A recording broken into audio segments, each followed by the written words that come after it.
Hare Krishna.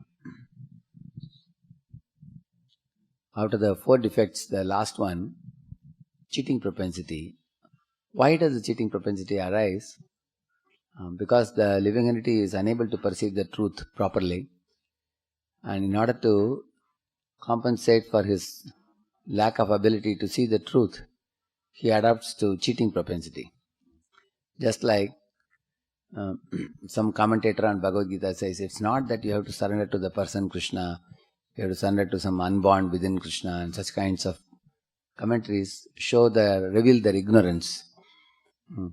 And because one is ignorant, one is unable to perceive the truth properly, then one writes a commentary in line with their ignorance, adopting a cheating propensity.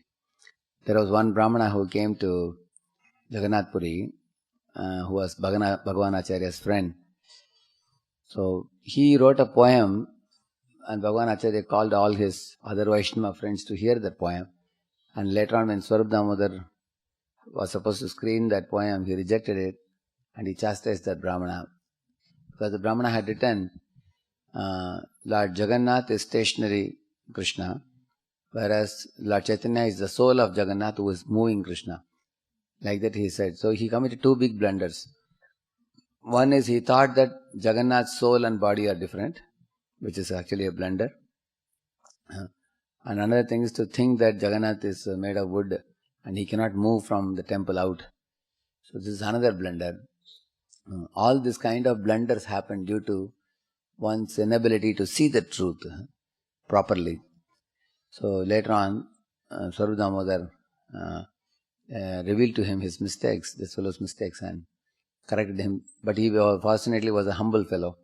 He eventually went on to become a Vaishnava and rectified the mistakes. So one can give up the cheating propensity by becoming humble and by willing to become submissive to the Guru Parampara, which is revealing the truth free from 4 defects.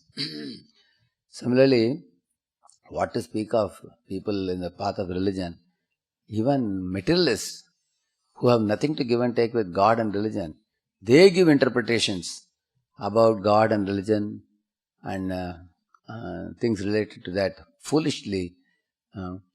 It is ridiculous. For example, there are some people who say, you see, in every religion, why the bowing down is kept? See, they are doing namaz, Muslims are doing, Hindus are also doing bowing down, Panchang Pranam, Ashtanga Pranam. Why all this is kept? So that there will be good exercise for motion. One fellow was telling. So this goes to show his goal of life is to eat food and pass stool. He has no other higher goal of life. He is talking as if this is the ultimate goal of life. His ultimate goal of life just to eat food and pass motion. So he is exactly like that donkey who thought Bhagavad Gita is a very nice piece of papers to eat. He is no better than donkey's vision. So in this way you will find the conditioned souls adopt the cheating propensity, and the cheating propensity arises from their anudita viveka, or stunted consciousness, due to the 4 defects. Therefore, the first step in understanding God is to admit one's defects.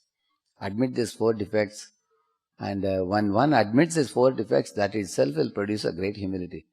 I am blind. I am as if blindfolded in this world. I can't ascertain the truth on my own. I need someone who has the eyes to see, who can catch me by my hand and lead me to the truth. And I won't be able to do it on my own. So when one comes to grip with this fact, then there is a possibility of Shishyasteham Shadimam Tvam Prapannam, and then one can hear in Guru Parampara from those Acharyas who are free from 4 defects. Therefore, the glories of the holy name are many times criticized by Mayavadis because of their blindness. They are blind to the truth and they are ridiculing simply based on their little bit of Sanskrit knowledge, a little bit of scholarship. But they are simply like a sly fox, as Sarvabhadacharya correctly said. Tarkika Srigala Sangya Bhev Bhev Kari, he said. Tarkika Srigal means they are simply like cunning sly foxes who give misinterpretation about the path of pure devotional service and glorification of the Lord in the form of His holy name or the deity form or the prasadam form, or coming in varieties of forms like the Grantha. They have no access to these truths, and they have stunted consciousness. So we should not be blinded by those fools. Now there are hardcore materialists as well as religionists who are distorting and misinterpreting the truth from the scriptures by having useless discussions amongst themselves without hearing in Guru Parampara. Therefore, the world is filled with garbage of false interpretations, which is only fit for crows to consume, not for the swans. So, if one wants to uh, and drink the milk that is meant for the swan, then one has to come to one of the four sampradayas and hear from the sampradaya acharyas who are like swans, who are relishing and repeating the wisdom of the Guru Parampara. And when they do so with the great Shraddha, transcendental faith, then the faith in the holy name can be awakened. Harinam Prabhu ki. Let's offer our most respectful and humble obeisances unto all the devotees of the Lord, who are just like desire fulfilling trees, ocean of mercy.